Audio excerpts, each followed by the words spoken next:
Right, so I can't remember what news there is to report, so I'm just going to have a look through. What is there? So Kollider. This has been on our agenda for the last year at least. So this is the consortium that won the investment money to redevelop Castle House as a technology hub.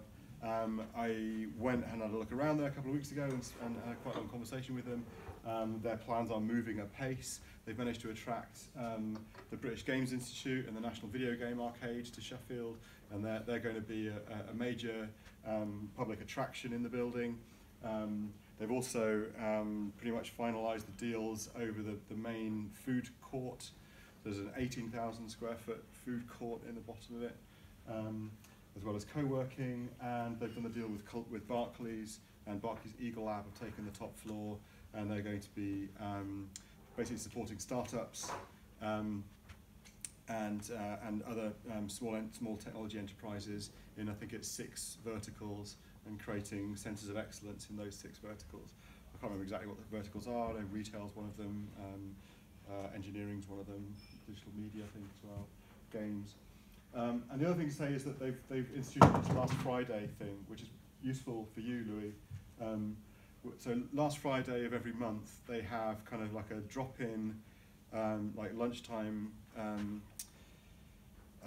like talk sessions, followed by surgeries with investors and tax experts and other people, so to help startups get off the ground. And then a kind of networking social from I think from like 4:30 till 5:30 or something like that. So that's worth looking out for. I think they had the second one last week, so last Friday in September will be the next one.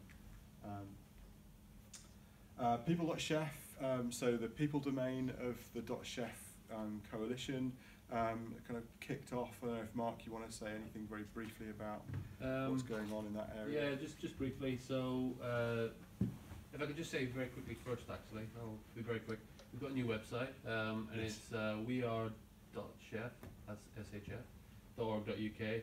We're interested in case studies, company profiles, blog posts. So if anybody is interested in getting some stuff on the .chef website, if you can send an email to hello@weare.chef.org.uk, that'd be really helpful. The People Domain launch is focusing on, it was mentioned earlier, universal credit.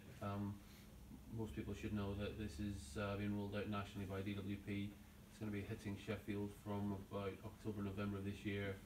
It's a massive change. It brings together lots of different benefits into one.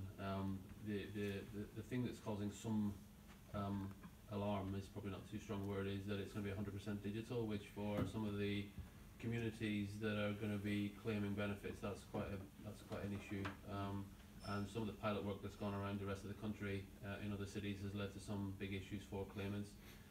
So the people.chef domain is going to focus on how do we leverage the stuff that's already going on in the city. So Good Things Foundation, I should say, Ros Davies in particular, who's a director there, has agreed to chair this domain. And so we did an initial session with Good Things, hosting it in July.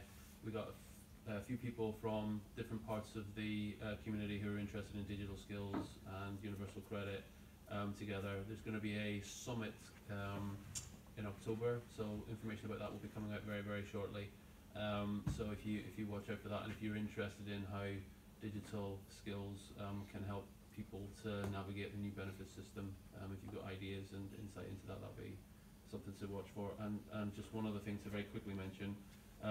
The governance domain, which probably is the least interesting sounding of them all, there's going to be an event on the 16th of October in the afternoon. So we're doing something with FutureGov. So FutureGov have set up in the city. They're a digital consultancy firm. We're looking to tackle a city problem and actually use an afternoon so that FutureGov can showcase what they can do, and we can use that as a bit of a kick-off for the governance domain. Again, I'll be sending out some details about that quite shortly on Twitter, so I think awesome. That's it. Great. Yeah, just to say the people domain is now focused on health, well-being, and digital and social inclusion primarily, isn't it? Yeah. Cool. This slide is from Richard Motley, who just wanted to remind us that Social Enterprise Exchange is the Sheffield network for social enterprises, and they're kicking off, I think, phase 2 later this year. I'm probably going to have him on one of these to talk about. So they're supporting 600 social enterprises across the city, and some of those social enterprises I think are really relevant to some of the things that we talk about. So I mean, I think there's one of the things about tonight is that there's, you know, we kind of, I wanted to kind of look at the whole stack and how the whole stack kind of, you know, the whole city stack operates vertically and horizontally. So we've got data infrastructure, we've got you know, sensor and connectivity infrastructure, and then we've got discovery on top of that in an app store, and then we've got specific applications and transactions monetized in different ways on top of that as well. So I mean, there are, you know, 600 social enterprises. A lot of them need to be connected digitally, and a lot of them could benefit from, you know, having an application and a way of engaging and communicating with the constituencies that they serve. Other thing I want to talk about is buses for Sheffield. So this is the latest incarnation of a partnership across all the different bus franchises in Sheffield, and it looks like they're doing some really interesting things. Not least, you know, creating an easy to navigate, you know, London Underground style map of the high frequency bus services in Sheffield, and also integrating some of their pricing structures. So you know, you can buy a 7-day pass for any bus service. We'll give you it for all of the bus services, or, you know, and you can have I think it's called Citywide, which also includes the tram service as well, on either a 1-day, 7-day, or 28-day basis. Obviously, the Offo bikes pullout has been quite big news over the summer. They've pulled out of Manchester and other places. They've started pulling out of cities in the States as well. They pulled out of DC over the summer. Part of this is because you know, the electric scooter wars are just really kicking off now. So it's going to be interesting to see at what point electric scooters come to Sheffield. I know, like, parts of California, there's literally heaps of electric scooters in street corners in some parts of Los Angeles.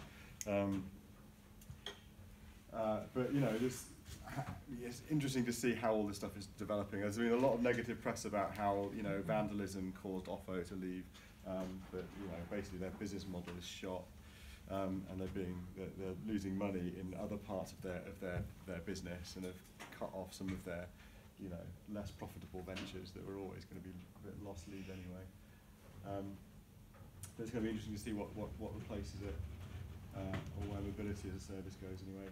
I wanted to highlight this. This is a startup called Shopappy that are based out of Barnsley, and they've got an app and service that allows you to essentially order local produce and products from you know, local shops in your city, in your vicinity, on a single in a single basket with a single payment and a single point of distribution. So it's kind of click and collect. You can decide that it should all be, you know, all your groceries and other products should be pulled together and held for you in a particular place, and you can go and collect it, you know, later that day or the next day or the day after.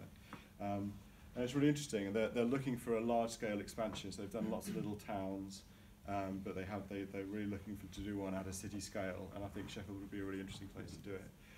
So basically, it's an alternative to, you know, using Tesco or Asda or Ocado for your groceries. You can order a whole bunch of different goods through the Shopappy app and have them all aggregated and dispatched to you locally. This is another thing that caught my eye. So Sheffield Foster Care did an engagement with kids that are in foster care and carers, to create a board game that explains to local authorities and foster organisations what all of the issues are that come up in the practical, you know, daily lives of kids in foster care. And that's a world first. So the idea of gamifying something by getting the people it affects most to create their own game about it. I think it's a brilliant example, a brilliant case study, and should probably go into the people.SHF website. Sheffield Park project. This is another great grassroots project. A couple of women who have kind of thought it would be a great idea to know more about what facilities are available across Sheffield Park.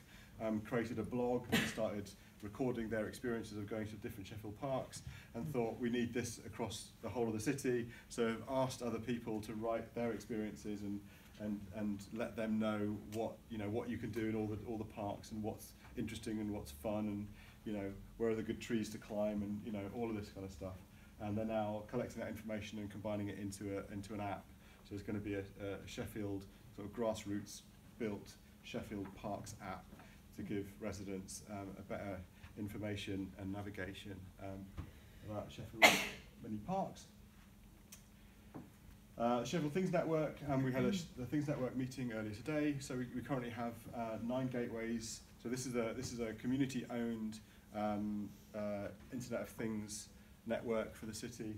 There are currently 9 gateways in operation in Sheffield. We're hoping within a month or so we're going to get another one up on the Hicks building at the university, and there's potential to do more maybe with IDAC as well, to get some more LAN gateways up, and if they can be configured to the Things Network.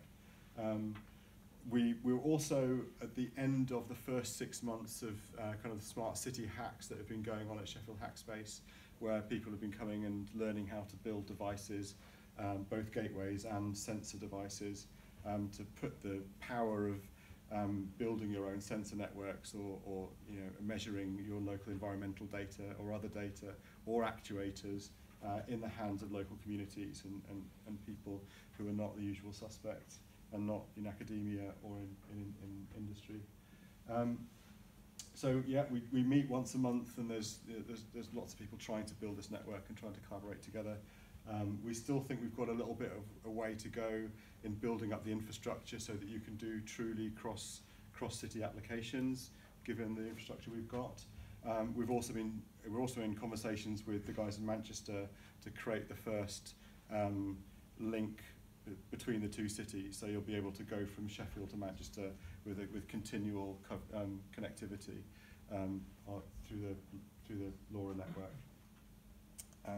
We've got a meeting with them about that to see if that's something that we want to pursue or do later this month. And that's it. If you want to find out more about what's going on and find out when the next meeting is and get invites and everything, do sign up to the mailing list. I'm not automatically putting you on the mailing list for just coming to this meeting, because it's against GDPR, and there's no option in Tickets for Good to put an extra field that says, yes, I want to sign up for the mailing list.